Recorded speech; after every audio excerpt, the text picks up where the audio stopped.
Good morning and welcome to the webinar. Today we're going to discuss special enrollment opportunities. Just a little bit of housekeeping. If you have a question during the presentation, please type it in the box. We'll try to answer them as we go, and towards the end we'll also field some more questions. And this is going to be a more interactive presentation than in the past. I'm going to solicit questions and comments from all of you as we go along. Here's my information. Take a moment, jot down my phone number, my email address. Eric Pouncey Jr. is my colleague and my cohort. He's also available 5 days a week, and his phone number is 629-2396. Shoot him an email if you have any questions. And he is the coach of the Scott County or Scott High School Eagles basketball team. So talk hoops with him if you want. Other folks, Sandy Weber is our licensing guru. By all means, if you have any questions about a product, a market, a carrier that you need appointed, give her a call, shoot her an email, we'll get you set up. Joyce is in commissions. There's her phone number and email address. And anything and everything you have to do with individual, call me or Eric. This is our new incentive program, the 2021 Cornerstone Incentive Program. It'll be, brokers will have a chance to win up to $5,000 in a travel voucher for a weekend getaway to a destination of your choice.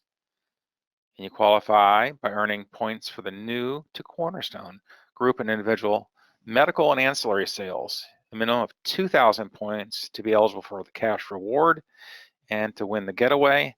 The top 20 qualifiers earn cash. Brokers must register online in order to participate. Point earning period is from January 1st of 2020 through December 31st of 2020.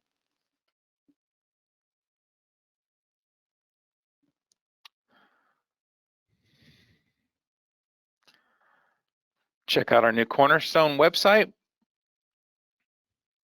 We're excited to announce the launch of the brand new website. Check it out. It's very user-friendly, clean, quick, and easy. So we've cleaned it up and we made it much more interactive and appealing.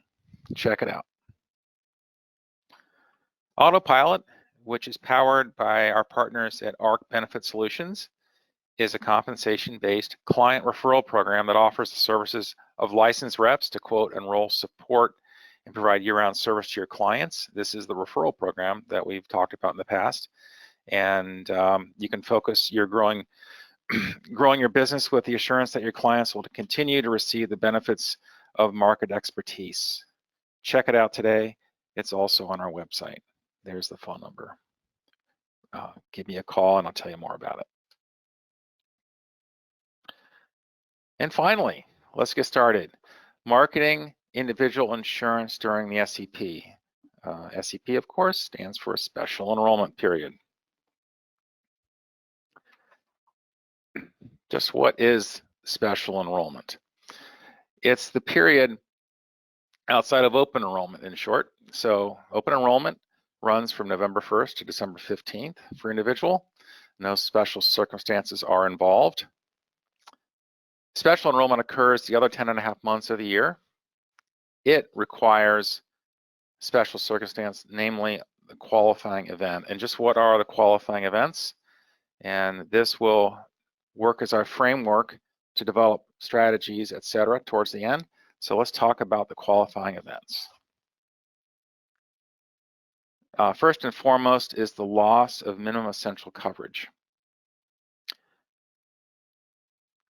Qualified individual, enrollee, or dependent loses employer coverage, for example, due to loss of job, quitting, getting fired, reduction in work hours that causes the loss of eligibility for the employer plan, the discontinuation of the employer plan, they lose eligibility for Medicaid or CHIP, COBRA expires, or the non-group plan is canceled. This is a general overview, and we're going to go into a little more detail into this in a little bit.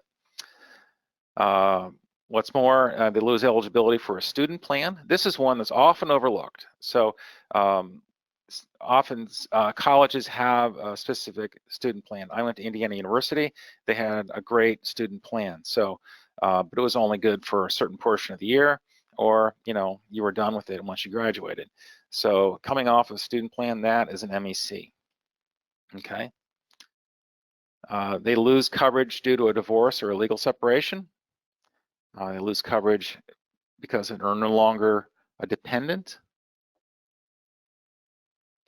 They lose eligibility for coverage under a parent's plan.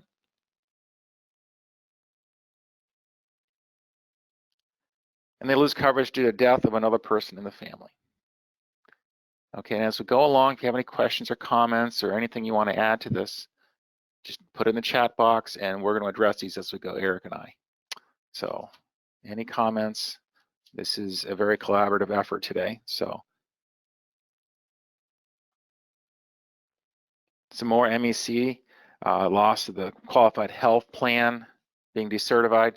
And one that's often overlooked is they must pay the full cost of COBRA due to the termination of the employer contributions to COBRA. In many cases, someone's on COBRA, half of it's being paid by the employer. Sometimes the employer stops that mid-plan year or mid-session, and maybe after 5 months, 6 months, well, that triggers an SEP. And a lot of folks overlook that. So when people come to me and say, do I got an SEP? This is one of the questions I ask. And then often we can get a special enrollment triggered and get that person some coverage. One thing to point out, the losing of the MEC due to lapse doesn't constitute a special enrollment. So just because they can't afford it doesn't necessarily mean they can get an SEP, a special enrollment. Okay, a loss of Medicaid. So this is another important one. A qualified individual or dependent loses Medicaid due to an increase in income. So somebody coming off the Medicaid rolls, and of course they'll be notified by their Department of Welfare, Family Services, et cetera, that they're no longer qualified, and this triggers an SEP.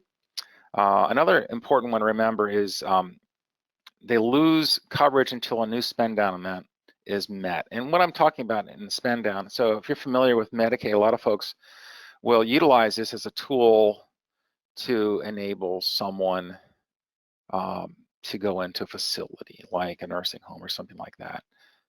This requires a sophisticated strategy called a spend down, and your insurance and legal experts can tell you more about this, but it's a method in order to get somebody into a nursing home on Medicaid, but there's some criteria involved, and sometimes people get dumped off of the Medicaid status, and because there was income earned, et cetera. This would trigger an SCP back onto Obamacare. Okay. One that is very important to remember in the individual market is the terming of the non-calendar year plan. Qualified individual or dependent is enrolled in plan on an individual, non-group plan, or a group market that comes to the end of the plan year in a month other than December. So you've got a plan that just ends. A great example are the grandfathered plans. Many of them end April, May, June, July, et cetera. And that constitutes an SCP, despite the fact that there's a renewal option for that grandfathered plan. So that's a huge SCP. Please keep an eye out for those in your block of business. In many cases, the increases are substantial on these grandfathered plans, and that's an opportunity to look at a SCP for an Obamacare plan, maybe get a subsidy. Okay. Marriage, here's another important SCP. Qualified individual or dependent gets married. married, sorry, and it only applies if one spouse has been enrolled in an MEC for at least 1 day in the past 60 before the marriage. Okay, birth is another important SEP. Birth, adoption, placement for adoption, foster care, or a court order. So it's not just a live birth. There's other circumstances involved. So a qualified individual or enrollee has a baby, including parents not physically giving birth, okay, as in the adoption scenario. Someone gains or becomes a dependent through a placement or foster care.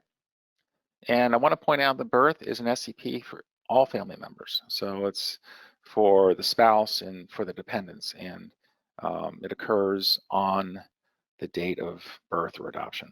And we're going to be providing some handouts to give you more details about this. Permanent move, a qualified individual or enrollee gains access to a new qualified health plan as a result of a permanent move.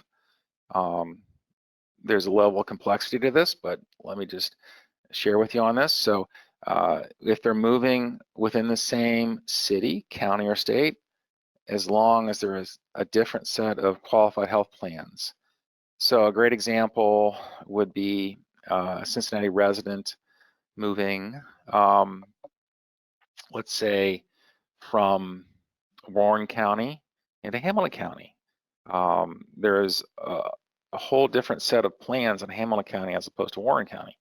So that would constitute an SCP. Obviously moving to another state, because that altogether means different plans, and a child or dependent moving back to the parent's plan.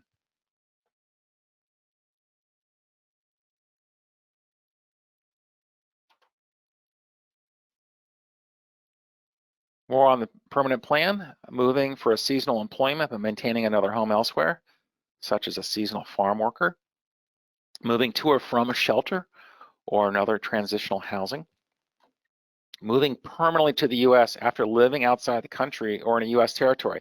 So folks, your clients, think of the P&G executive, the P&G manager, who in many cases has to work for a long period overseas, Singapore, Geneva, etc. That's a great example when they move back, okay, permanently to the US. That triggers an SCP, and that's a really important thing to keep an eye out for. A lot of times folks don't realize that they have the ability to get SCP, Obamacare, midterm that way. Important note here, the short-term temporary move for medical treatment or vacation is not considered a permanent move. People have tried that in the past, but they put the brakes to that. Okay. Additionally, the current employer plan no longer considers the qualifying employer coverage. The qualified individual or enrollee becomes newly eligible for a premium tax credit due to a change in the employer-sponsored plan. Okay. And an example would include an employer plan benefits or cost-sharing protections are scaled back, causing the plan no longer to meet the minimum value standard. So this is a group circumstance. The termination of the employer's contributions to an employee's coverage. Okay. Another important was being determined ineligible for Medicaid or CHIP. And this is something the government will share with you, particularly if you've applied for Medicaid or CHIP during open enrollment and the Medicaid agency determined you were ineligible. And I'm working on a couple of such scenarios like that right now.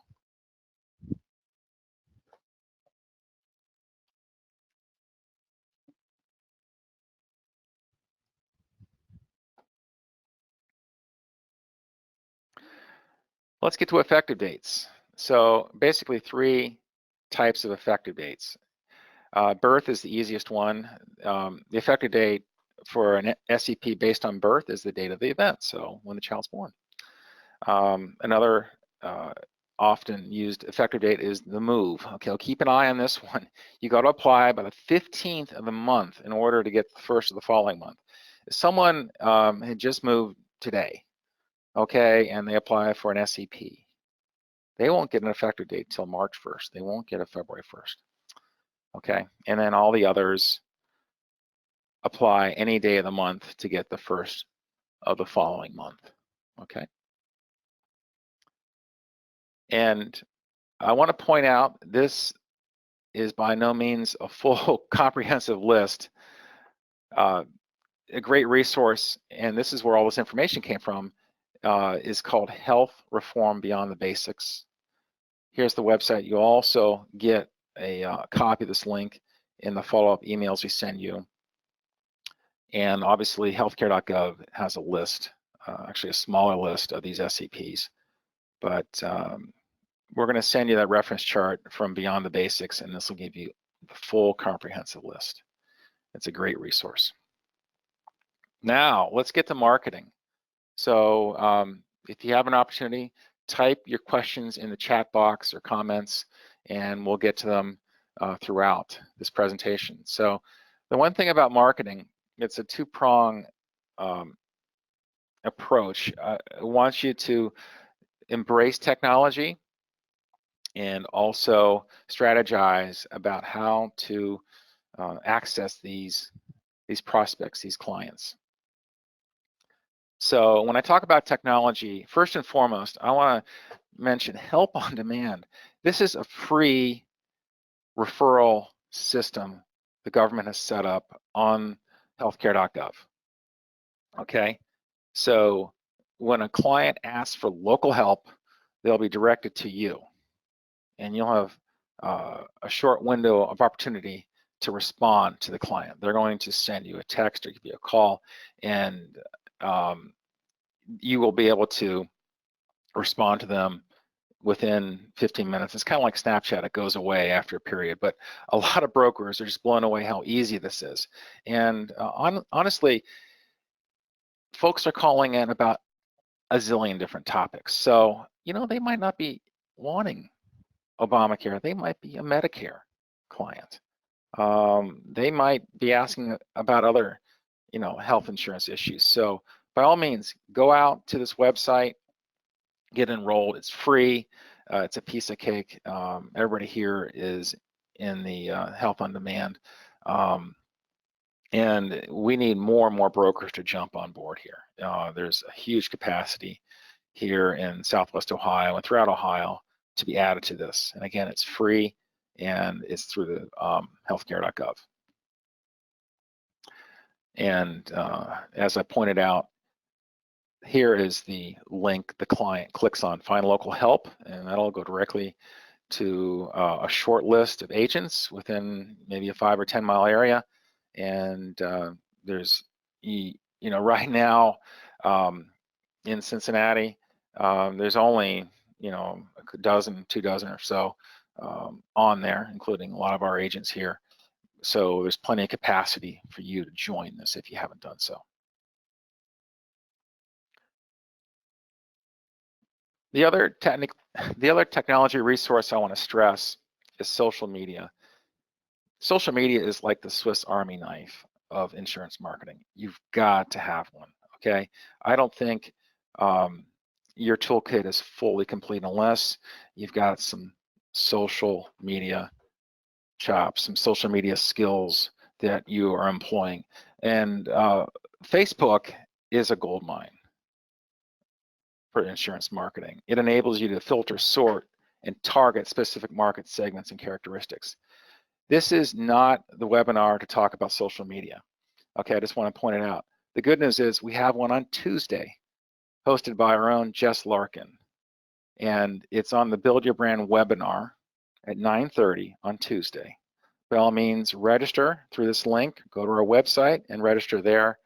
You'll also see a registration in the Monday Minute that we send out.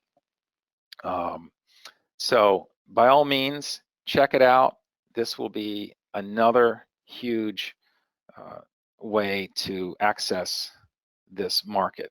Okay, it involves a little bit of digging and sophistication, but these social media tools make it super easy for you. So SEP is a challenge, we all know it, but it's also a great opportunity. And so, in my view, there's 4 basic life events to focus on when you're marketing to the SEP, this 10.5-month period for us to sell insurance.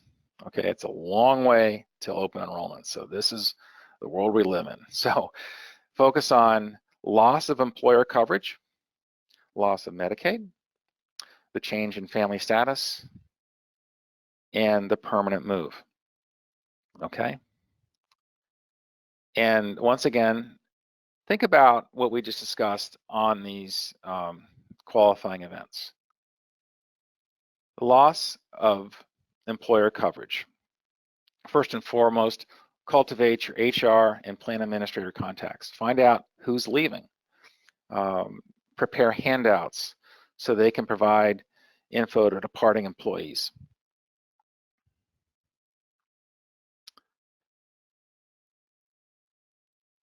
In addition to that, develop relationships with large employers. This is something we kind of stumbled on, but at one point, all these folks were calling us and the referral team from hospitals and agencies and this, that, and the other involved in healthcare, healthcare providers. And so you can forge a relationship with a hospital because they are far and away the largest employers in any given metro area. And there's a lot of turnover. So if you're savvy enough, forge a relationship with somebody in HR there or a key decision maker and provide them with a phone number, maybe a rack card or some kind of brochure or just some kind of handout they can give employees who are coming and going. And first and foremost, you want to make sure that they can go to a website and quote. Okay, so Health Sherpa is our weapon of choice when it comes to quoting, and you can put that link on your website, and I can tell you more about that in so can Eric. So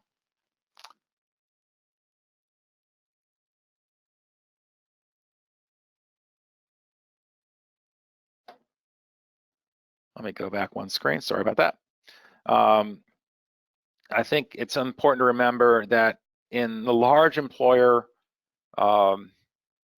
environment like hospitals and universities, a lot of folks aren't likely to have a personal insurance agent. This environment, generally these folks work with big HR teams and they've never been approached by a personal individual insurance agent. So this is a whole nother prospect list you can access. So the loss of Medicaid, okay, another important marketing genre. The loss of Medicaid eligibility triggers the SEP, as we mentioned earlier. County welfare departments are often swamped and cannot, handle all the questions in helping their clients. So here's an area where you can forge a relationship with, a Department of Family Services and provide them with your services. In all likelihood, they're going to probably point you into a different direction and say, oh, somebody handles this, like a food bank or something of that nature. Well, at least you know where to go, and that's going to be a huge resource for you. Okay, as I mentioned, the healthcare.gov is going to be a landing spot for a lot of these clients, and that's where we'll see you on Help on Demand.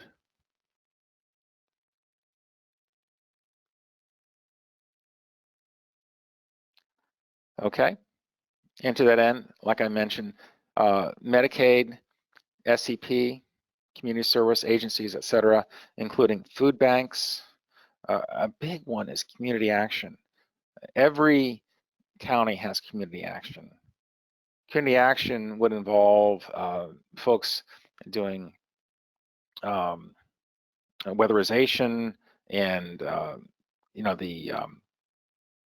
public services. It is sort of a resource for folks who are trying to get back on their feet, and Obamacare is a big part of that.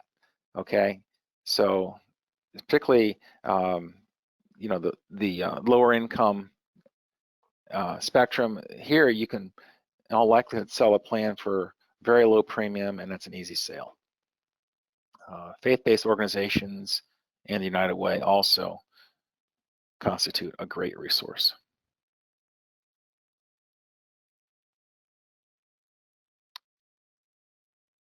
Be sure to contact your local departments of Jobs and Family Services, as I mentioned earlier.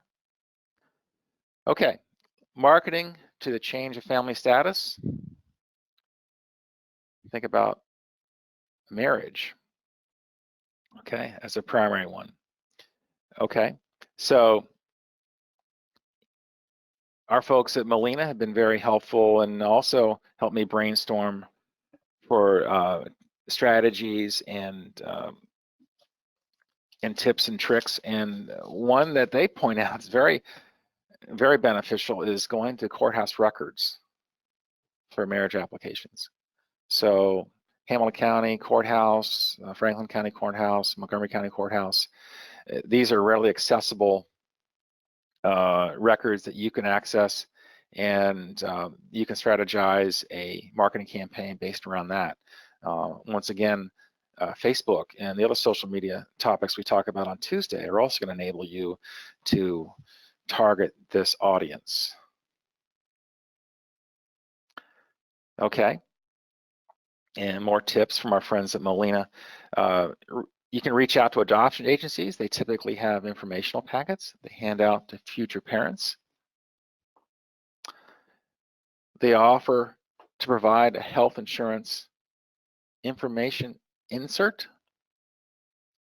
Pediatricians are also a great source, and they might enable you to provide materials in their waiting rooms. Okay, it's going to involve thinking outside the box, but this sort of thing really pays dividends.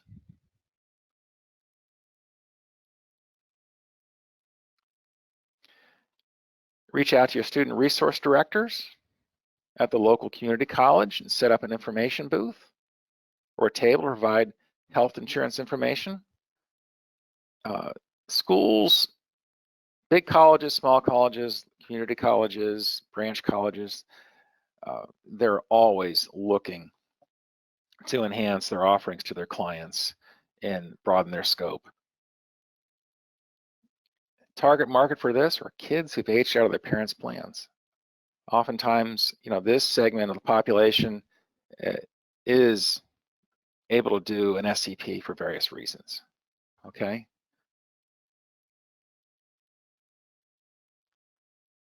Okay. Let's be honest. Funeral homes. That's a great resource. So obviously we've got the change of family status, and this, unfortunately, is a scenario where folks got to make some tough decisions, and quite honestly, it's going to be a very difficult situation for families and whatnot. And if you can lend a hand, a helping hand, in helping survivors deal with these issues, funeral directors and more will be more than happy to involve you in their programs.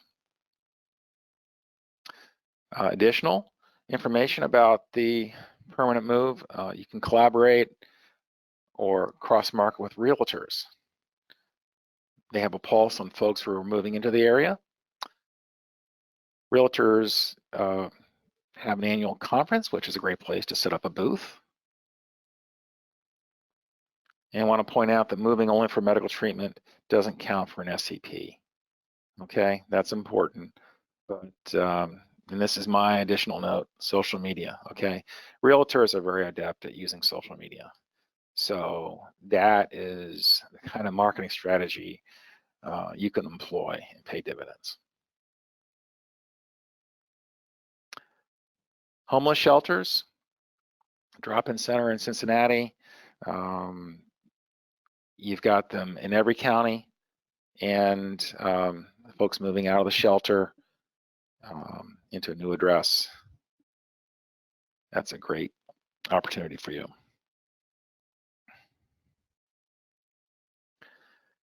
And I touched on this earlier, colleges, vocational schools, branch colleges, love to offer educational presentations to the student body.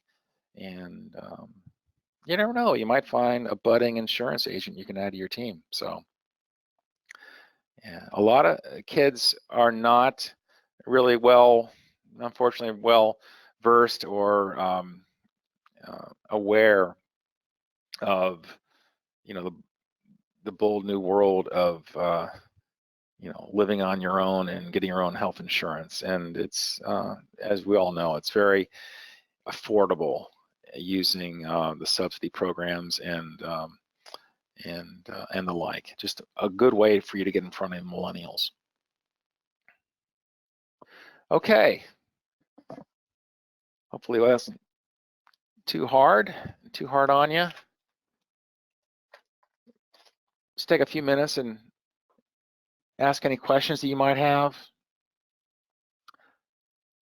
Okay, great. So I do have some questions out here. And Eric is going to send everybody the link to the websites that I discussed earlier.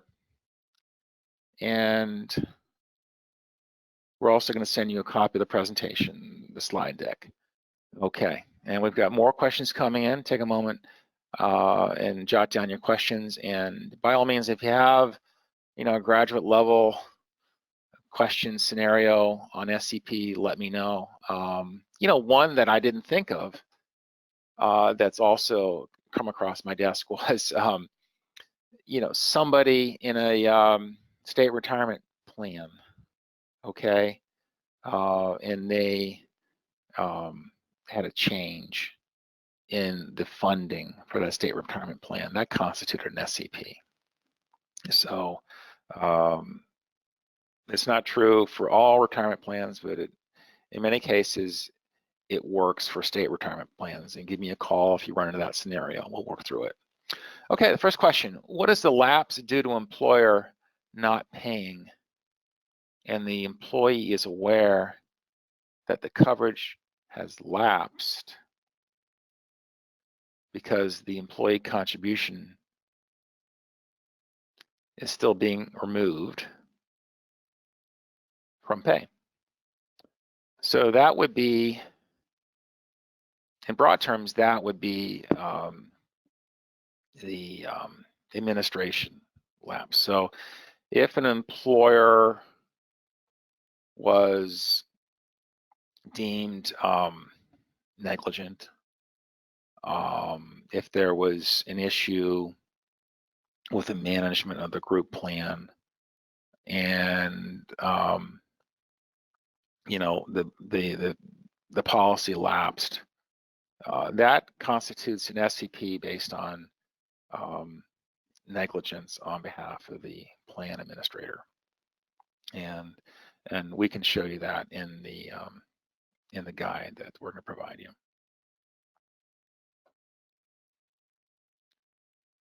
Okay, next question. Doesn't the moving SCP require existing MEC coverage? Absolutely. So that was, I think I glanced over that, but you have to have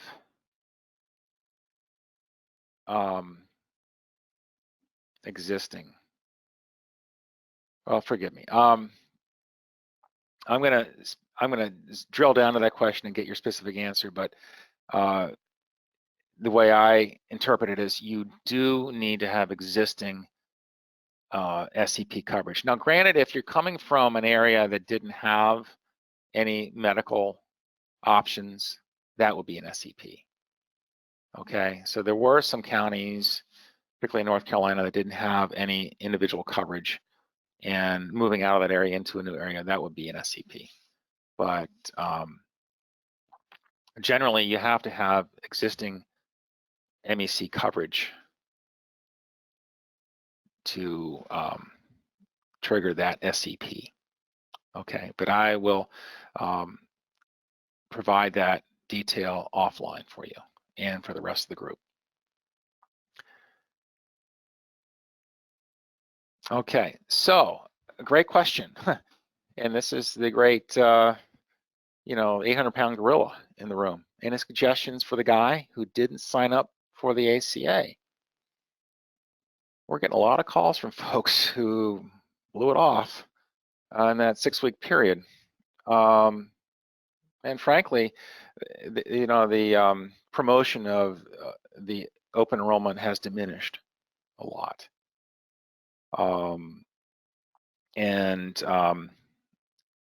After we run through these scenarios and there's nothing else that can be done, there's a couple of thoughts. Okay, first and foremost, look at a good, solid short-term plan. The short-term plans being offered today are very robust. They run for up to 12 months, and they have huge lifetime maxes up to $5 million.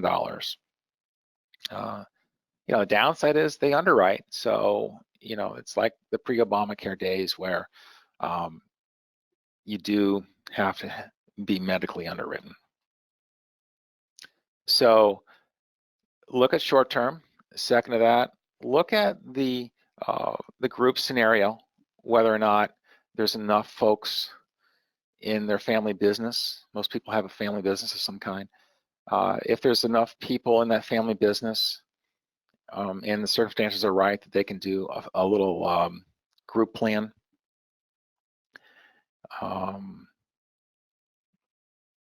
And then, of course, we're going to look at all the different options here available on the SEP. So, with this guaranteed issue ACA program, they do make it tough on purpose because they don't want people walking in and out of coverage at their discretion. Okay. And lastly, how does the 60-day window to apply for coverage due to SEP work? Okay, so, right, 60-day window, that is the scenario for the SEP. The triggering event, let's say you lost your job and group coverage associated with that. You have 60 days from that event to apply. Okay, so generally folks don't wait to the 59th day to apply, but let's say they didn't do anything for a whole month. Okay, they got laid off on January 1st, and they didn't get around to shopping for coverage until February 1st. Okay, well, their effective date will be 60 days. Actually, the effective date would be March 1st. The effective date would be March 1st, but they would be in the 60-day window to apply. So that's how that works. And the handout that we're going to send you also shows you scenarios where you can apply before the triggering event. So you have knowledge you're going to lose your job, you can actually apply before the triggering event, but you won't get ACA coverage until the triggering event or the first of the month. Okay, after the triggering event. Next question. Okay.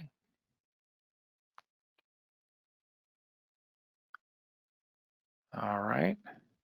ICHRA, so individual contribution health reimbursement programs, or the individual HRA. In many cases, employers are looking at this for an option. It's a way to convert, let's say, a group plan into individual plans. This is brand new for 2020, and we've done some training on this also. So when a group develops an ICHRA, the individual health reimbursement plan, that also constitutes an SEP. Okay. Okay, these are some great questions and some great feedback. And by all means, if you have any other questions about the SEP, please reach out to me or Eric, and we'll get right to them. We'll also send you a copy of the slideshow and all these links that I discussed today. We've got a great audience. We love our brokers. And please join us on Tuesday for social media. And with that, I'll conclude the presentation. Everybody have a great day.